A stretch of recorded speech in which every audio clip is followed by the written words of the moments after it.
Doctor साहब, IMF के साथ हमारा जो प्रोग्राम है स्टाफ लेवल एग्रीमेंट हो जाता है, लेकिन अब ये प्रोग्राम मैच्योर होने में डिले है।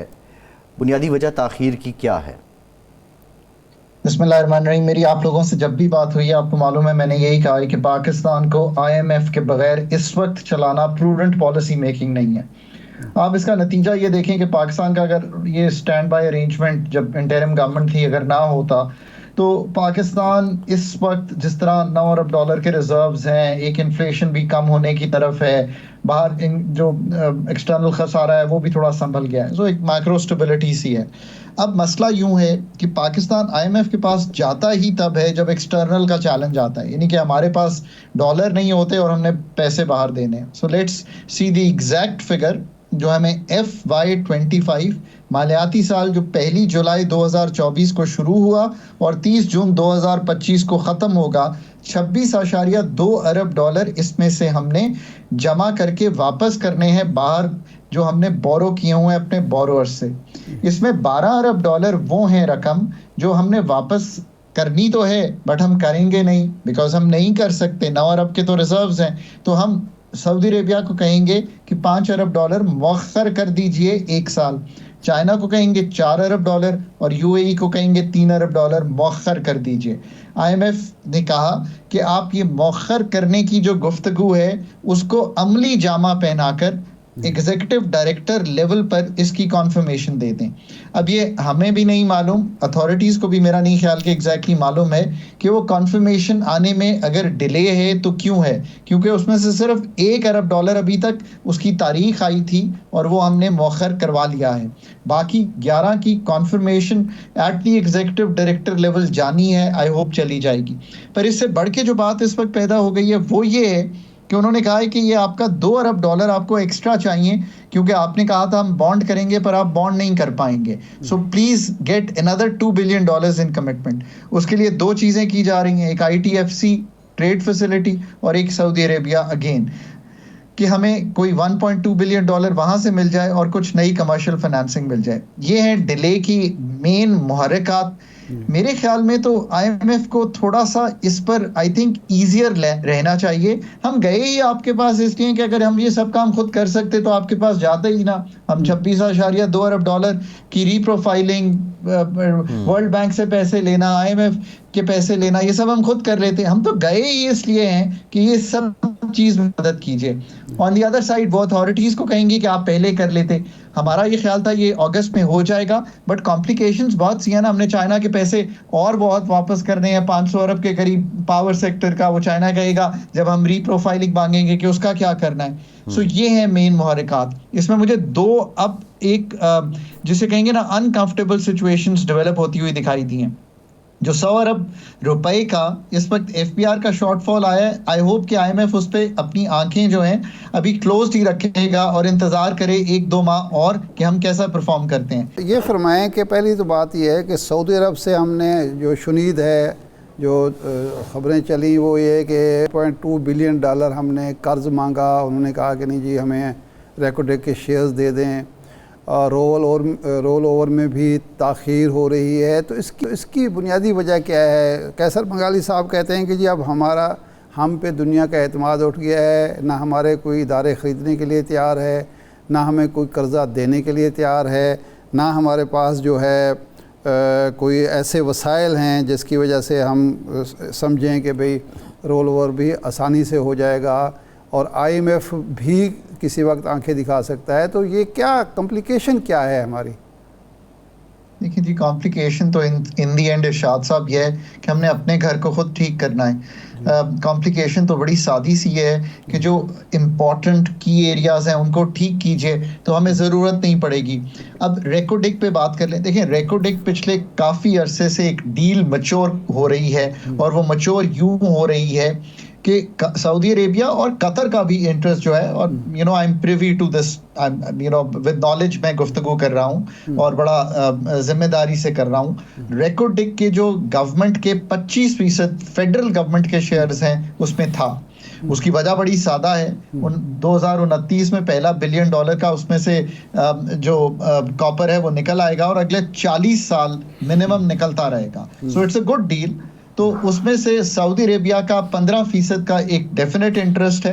हम बहुत क्लोज हैं इसको क्लोज करने में एट अ रेट जो तय हो रहा है हुकूमत और सऊदी अरेबियन गवर्नमेंट के साथ। उनका एक फंड है but again you know it's a state fund, so उनके साथ तय हो रहा है। ये एक चीज पैरेलल में चल रही है। उसके साथ साथ वो कुछ ग्रांट मनी भी देंगे एरिया के इर्द गिर्द जो रोड्स वगैरह बननी है उसको बनने में, और ये एक अच्छा स्ट्रेटेजिक इंटरेस्ट है। पर यहाँ तक तो इन्वेस्टमेंट की गुफ्तगू है, पर हम तो उनसे जब और भी चीजें मांगते हैं तो वो साथ ये भी है कि $5 अरब का रोल ओवर कर दीजिए। पर हमने कहा कि हम नए इन्वेस्टमेंट ही मांगेंगे, पैसे नहीं मांगेंगे। पर हमें $1200 मिलियन या $1.2 बिलियन उनसे मांगना पड़ रहा है। और अगर हम ITFC जो इस्लामिक डेवलपमेंट बैंक का एक झैली अदारा है उसके भी पैसे मांगते हैं तो वो भी एक तरह से सऊदी अरेबिया के भी ही पास जाकर सब बात खत्म होनी है।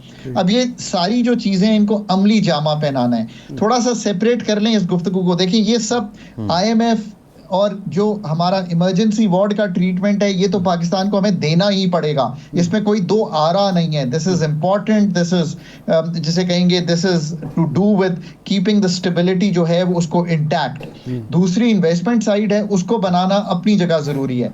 तीसरी साइड है कि क्या हम प्राइवेटाइजेशन का प्रोग्राम चला पाए हैं। इरशाद साहब बात यह है कि हम ये प्रोग्राम कभी भी नहीं चला पाए। 25 साल से जो डिस्कोज हैं वो प्राइवेटाइजेशन की लिस्ट पे हैं और तवातर से ना हमने कभी भी प्राइवेटाइजेशन कमीशन के ऑर्डिनेंस को ठीक किया जिसमें उसका लॉ जो है वो मतलब 460 दिन मांगता है एक प्राइवेटाइजेशन की। 460 दिन में तो दुनिया बदल जाती है। हमने उसको ठीक नहीं किया। प्राइवेटाइजेशन डिवीजन को अलहदा किया, प्राइवेटाइजेशन कमीशन बनाया। इन दी एंड बात तो आके सारी प्रोफेशनल कॉम्पिटेंस पे रुकती है ना। उसमें कहा बार का चेयरपर्सन लाएंगे, वो भी नहीं करते।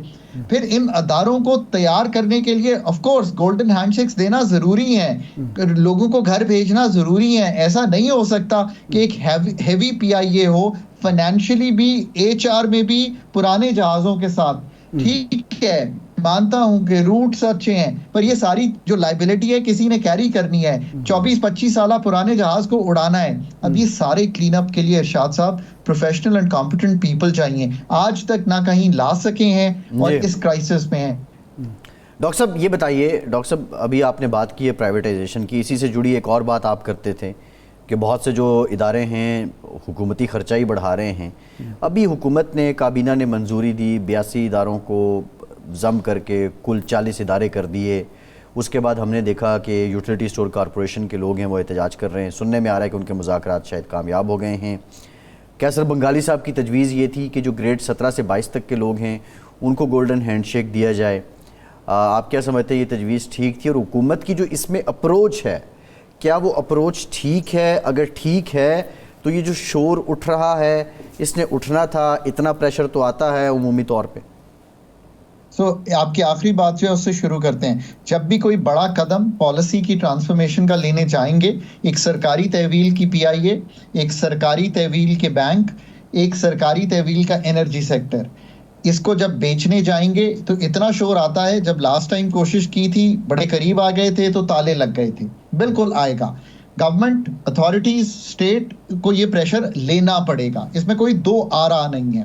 पर ऑन दी अदर हैंड अगर ऐसा नहीं करेंगे और ये कोशिश करते रहेंगे कि पैच वर्क से, ये पैच वर्क क्या है कि आप अदारे जम कर दें। आई एम सॉरी, ये जम करने की जो गेम है ना उसके बाद वो अदारा दोबारा खड़ा हो जाता है। इसमें दो आरा ना रखिए।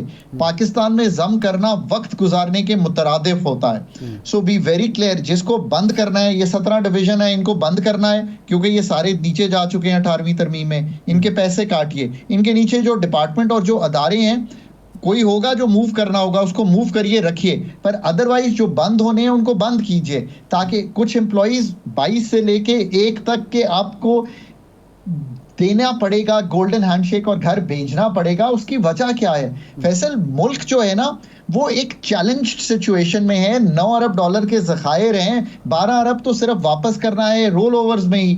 IMF delay not good for the country. ये रिफॉर्म किए बगैर ये 3 साल गुजर जाएंगे, एनर्जी सेक्टर वहीं पे खड़ा होगा। PIA 50 अरब से 100 अरब का नुकसान कर रहा होगा। इमेजिन कीजिए कि अगर ये चीजें इसी तरह चलती रहीं। यूटिलिटी स्टोर्स 6000 हैं मुल्क में, ये उस वक्त बने थे मेरे दोस्त जब पाकिस्तान में हम हर जगह प्राइवेट सेक्टर पहुंच नहीं सकता था। ये उस वक्त बने थे जब डायरेक्ट सब्सिडी दी नहीं जा सकती थी। अब तो